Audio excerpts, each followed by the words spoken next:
Right, so this hasn't been the best week of the year. News that we've lost one of the most iconic British actors, Sean Connery. One of my childhood heroes. In fact, one of my heroes, full stop. And then, once again, Rona has raised its ugly head and we're all sliding back into a lockdown. For at least a month, maybe longer. Now, I haven't quite got my head around what the new lockdown regulations are going to be here in England as yet.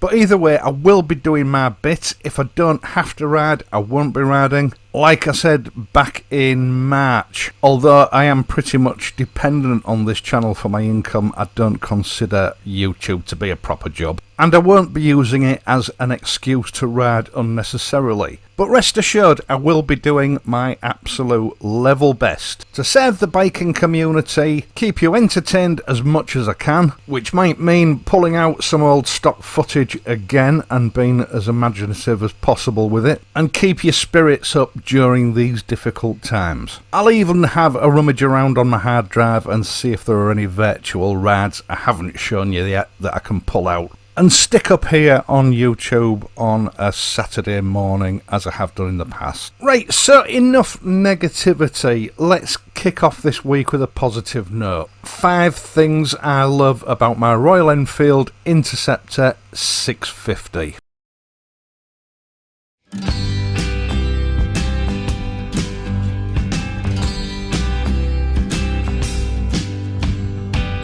Now, I do still get a lot of negativity about the Interceptor. It does seem to grate on people that Royal Enfield have pulled a rabbit out of a hat with these bikes and produced a product that not only everyone wants, but also, for once, actually lives up to expectations. And to be honest, most of those negative comments seem to come from people that don't own one and perhaps prefer another make of motorcycle that hasn't enjoyed the sales success of the Interceptor. Having said that, it's not a perfect bike. No bike is perfect. And perhaps another time I should do a video sort of outlining the 5 things I hate about the bike. But for now, here are the 5 key areas that made me fall in love with the Interceptor. The reasons that I believe make the Interceptor unbeatable.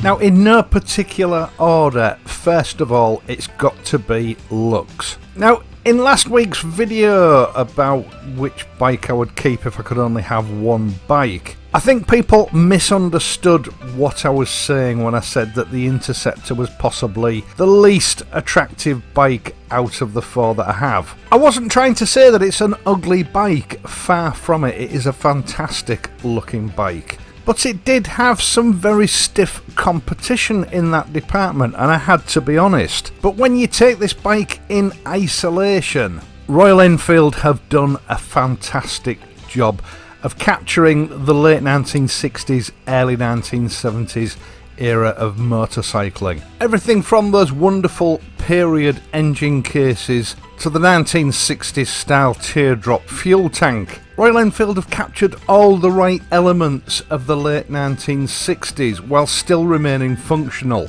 They haven't gone overboard and made it too glitzy. Bikes of the 1960s were not just toys, they were tools to get to work. They had to function as a legitimate mode of transport in all aspects of life. And I think Royal Enfield have captured this exactly. It is, in my opinion, just the right ratio of function and form. Pure motorcycling style at its most honest.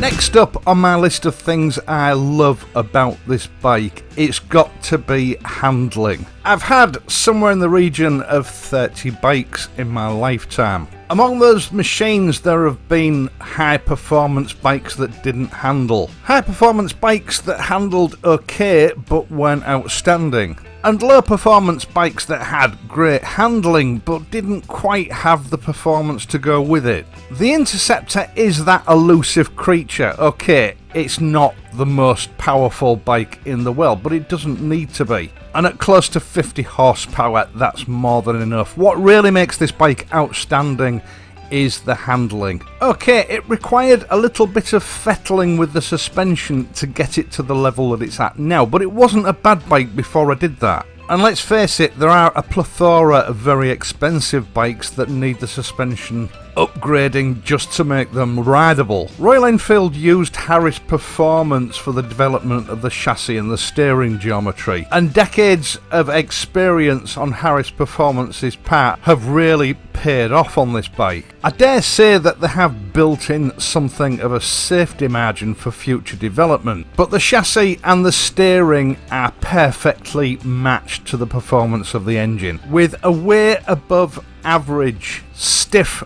predictable frame coupled to near perfect steering geometry. The Interceptor is a bike that sits very much in that Goldilocks zone, with excellent ground clearance. It is a bike that does dare yet to go just that little bit further, that little bit faster. And if you decide to take that dare, you can't get yourself into trouble. Not easily anyway, the bike has always got your back. There are no dead spots or nasty surprises. The handling in my book is pretty much damn near perfect.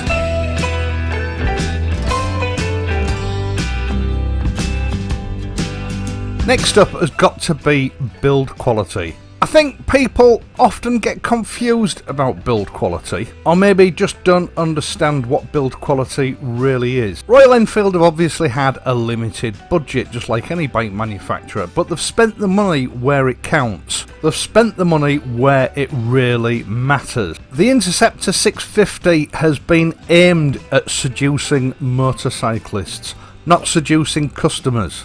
And there is a big difference. They've used anodised aluminium wheel rims instead of cheap pressed steel affairs with cheap chrome. And then they've laced them up with stainless steel spokes. These are the areas that are difficult to clean, and any seasoned motorcyclist recognises immediately that cheap chrome spokes and cheap chrome wheels won't go the distance. They're the first area to show signs of corrosion. And it's the same everywhere you look on this bike. The brake hoses are braided steel instead of plastic, and good quality painted ABS mudguards instead of cheap pressed mild steel. And it's the same everywhere you look on this bike. A good motorcyclist knows the difference between useless, expensive bling that adds no real advantage to the way the vehicle performs. Money expended to the detriment of other more important parts of the machine, as opposed to good quality, dependable components that maybe don't look premium but optimise performance and will continue to do so for a very long time. There has clearly been a very single-minded approach to the design and the construction of the Interceptor. It's a rider's bike, not a coffee shop special. Yes, it's a nice looking bike, but it's not spoilt by too much glitz and glitter. It is first and foremost a rider's bike.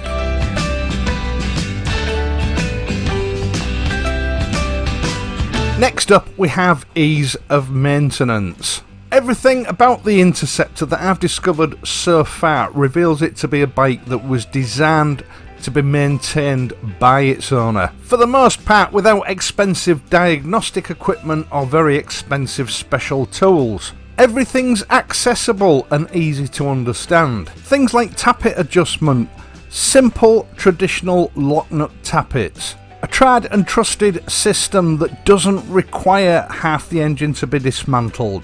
And even if you don't know how to read a manual properly and you don't want to do it yourself, the whole thing is a half-hour's job from start to finish, so it shouldn't cost you an arm and a leg at your dealership. And this is a common feature all over the bike. The whole machine is service friendly, something that I personally haven't seen on a bike since the early 1980s. A feature that for me makes any machine worth its weight in gold.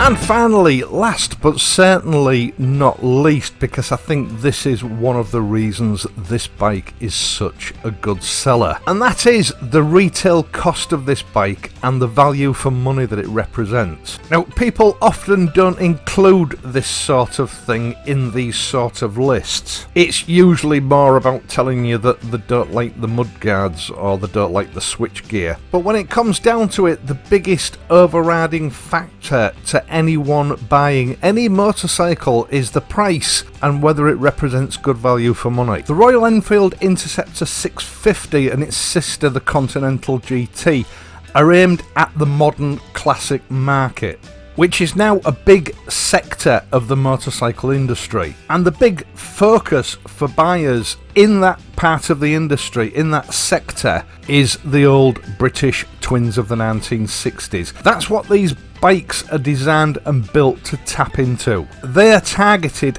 at that part of the market. Bikes that pay homage to the great British motorcycling industry of the 60s. Yes, I know that for similar money you can buy Kawasaki's, Hondas, Suzuki's, Yamahas of a similar displacement that will outperform any of these modern classic bikes for similar money. But they quite simply do not have the heritage, they do not have the correct DNA to be able to fit in that category, which basically leaves Triumph, Norton and Royal Enfield. Now, it's a moot point at the moment whether the likes of Triumph and Norton truly are premium bikes, but they certainly charge premium prices for the bikes. Royal Enfield don't. Royal Enfield's heritage is proven and it goes back farther than either of those two marks. And although in all cases each company claims that it is actually a British bike, wherever it's built